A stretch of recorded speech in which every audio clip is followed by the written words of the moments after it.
Hey everyone, Aaron here. Welcome back to another Anime Talk, the show where we ask, why are you doing that? This is real life, man. This is not anime. You can't be doing that. It's weird. Today, clearly from the title, we're going to be talking about what happens when you let anime get too wrapped up in your real worldly things. So, this is going to be kind of a two-part series, and you're thinking, oh, well, is it going to be like 30 minutes long? No, it's not going to be 30 minutes long. More so, it's just going to be two sections. One is going to talk more about a specific thing from I guess that people would like to have in real world, and I think some of you can probably guess what it is. I'm not going to say what it is without spoiling it, but and then this part will be focused on more so what happens when you start blending your anime world into your real world stuff. Now, this really applies, I think, more to younger audiences that have grown up with anime. And, anyone that's older, like I think past the age of 18, or even like maybe 17, 16, for you that grew up in the anime world, I don't think this really applies to you, so don't worry about this too much. But a lot of people, when anime first came out, and one thing specifically, when anime was like really prevalent in the times of, the younger generation in general, like myself personally, what was funny about that was we found ourselves in general, and I'm talking about a lot of people in the anime community, we found ourselves mimicking a lot of stuff from anime, and they made countless parodies on YouTube and stuff like that. I'm not going to name all of them, but they have one really funny series called Anime in Real Life, which it's almost comical in the sense that, I can almost see someone really trying to do stuff like that. I remember one of the first fights I ever got into school when I was younger, and I don't even know if you really want to call it a fight more. It was like one-sided battle that I lost horribly. I remember I mimicked a lot of things that I learned both in anime and martial arts movies, and that did not work, people. It didn't work at all. It did not work. It showed that I actually had aptitude for fighting, because I actually went to karate after that, and my senseis actually thought I actually was already knowledgeable in karate. It worked to that sense once they actually honed that skill, but otherwise, when I was doing that, in the fight itself, it did absolutely jack crap. What's funny about that, though, is that, I think younger generations almost have this mindset that when they see something in anime, they want to mimic it. And case in point, another thing, I guess, going into my background, which these sound embarrassing when I'm talking about that, but I don't care too much about it when it comes to that. When I used to be younger and I watched Naruto, because Naruto came out, I think, around 2000 something, so I was like 11, 12 years old when Naruto started gaining popularity out in the States. I used to see Naruto and, his friends run with their arms backwards, like I do have the picture right there, which I wish it was a bigger picture, but this is the best I could find. And, with their arms backwards, I used to think, oh my god, does that make you run faster? And I used to run, I kid you not, guys and girls, for like maybe 2 years, I used to run everywhere. I can't say that enough emphasis. Everywhere, like Naruto and Sasuke and, all of them, running with arms behind my back, thinking that would increase my wind resistance. And, okay, get real world in this and, actually kind of deviate from this anime talk a little bit. Realistically, the concept of running with your arms behind your back is not as foolish as it may sound. It's the concept of, you're putting less wind resilience toward your arms, and you're more so putting it like a spoiler on a car. The spoiler's always in the back of the car. There's a reason for that, because the wind actually goes off the spoiler and creates a kind of effect. I'm not going to go into the super analytic parts of that, but it actually creates an effect that creates wind resistance in a less frequent manner, so this way you can go faster.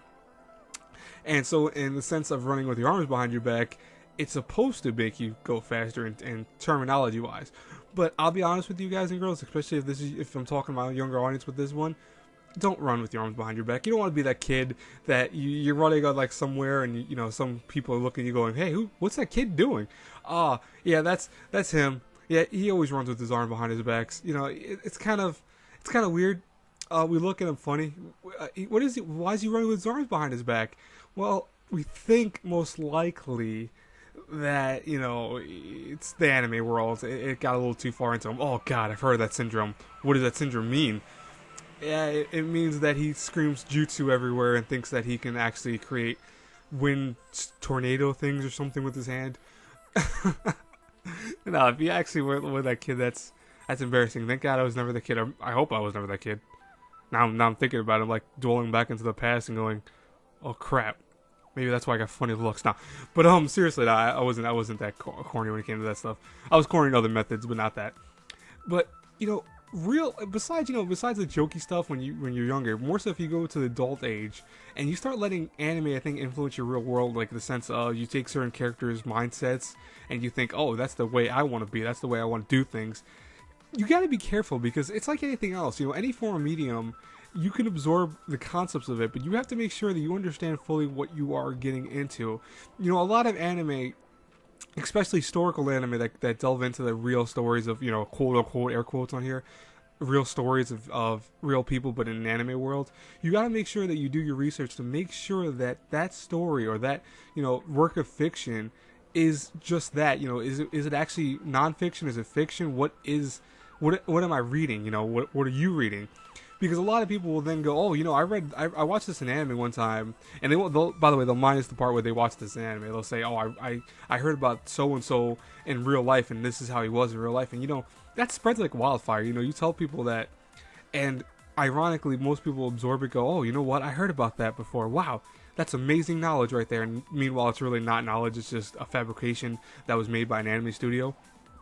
You got to make sure you do that, and I think. Everyone sees the anime world, I think, in a lot of senses in our world today, because, for example, Akihabara in Japan is essentially known as the anime mecca because of all the anime surrounding this in that little area. It has like the maid cafes, it has the Electric City contents, like you could buy video games, you could buy manga, you can go to all these karaoke bars, you can do a whole bunch of stuff that's really more so prevalent in anime and irrelevant in anime. And you can actually, kind of live that life, live the experience of what it would be like to be in an anime. And what's wrong, it's not really actually inherently wrong. I mean, that's kind of cool that they have something like that, 'cause it's almost like, in many ways, like a Disney World type of place. And that might be insulting to some people, like, oh, you're comparing it to Disney World? Oh, how? I'm not comparing it to Disney World. I'm saying in the sense that you could live a fantasy type dream setting in Akihabara, because I've known some people that have actually been to Akihabara many times. And they always claim that, one thing about it is that you feel like you're the closest you'll ever be into an anime in real life, which is, that's a cool experience. I think that you should always have that kind of experience once in a while, to kind of live your fantasy world in your head once in a while in real life without, if you're not doing harm to anyone, mind you. But I think that a lot of anime nowadays, and a lot of people in general, take too much from anime and almost start melding into their real world. Like it's, I think, a habit. Like, you need to actually do it. You must do it. And that's a problem. I think if you let it get out of control, if you go, well, I'm gonna live my lifestyle by this so and so character from this series, that is an issue. Are you living your life because it's the correct way of living, or because you're living it because you saw something in anime and you decided, what, I want to inherit that and adopt that into my own standings.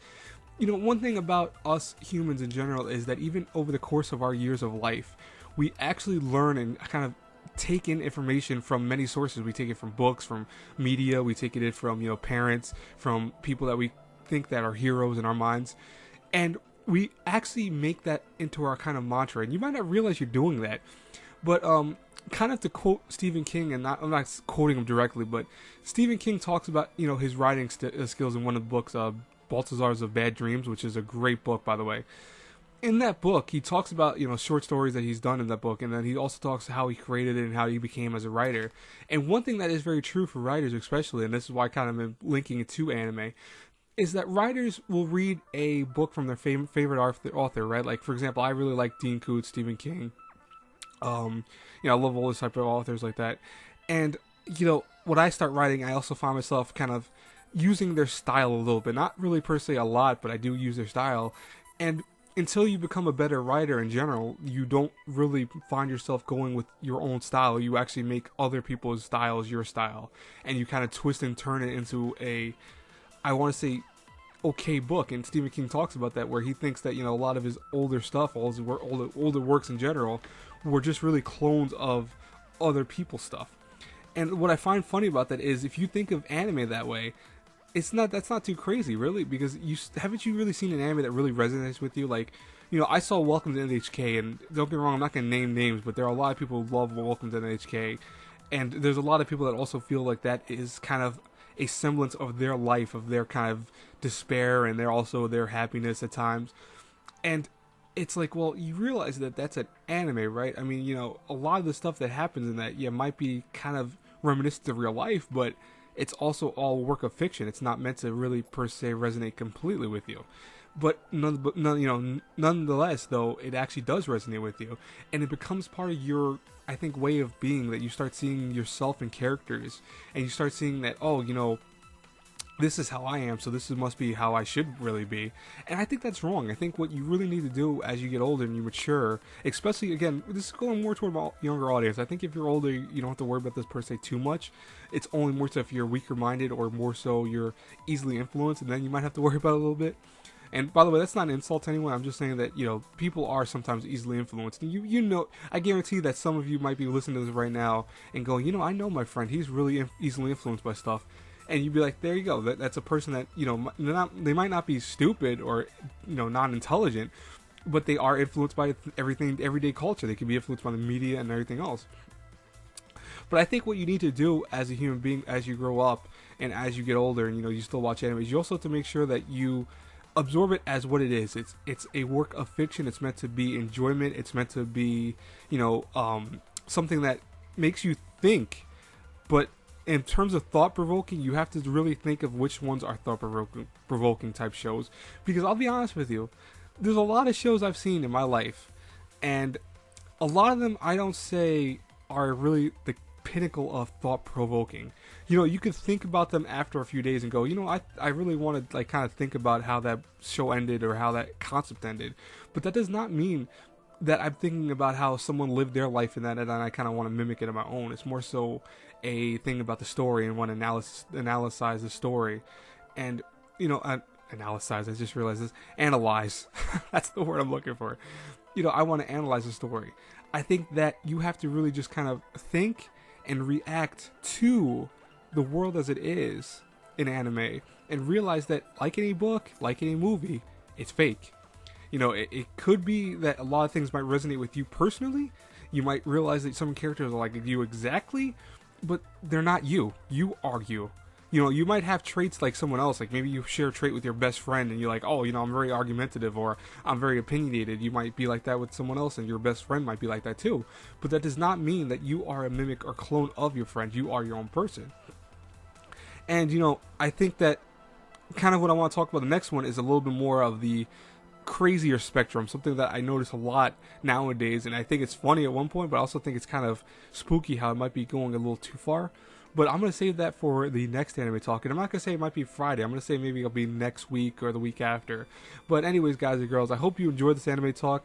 Just, I think I'm going to end it with the kind of statement that is, when you do something in your life and you learn from your experiences, make sure that when you learn from them every little detail you can.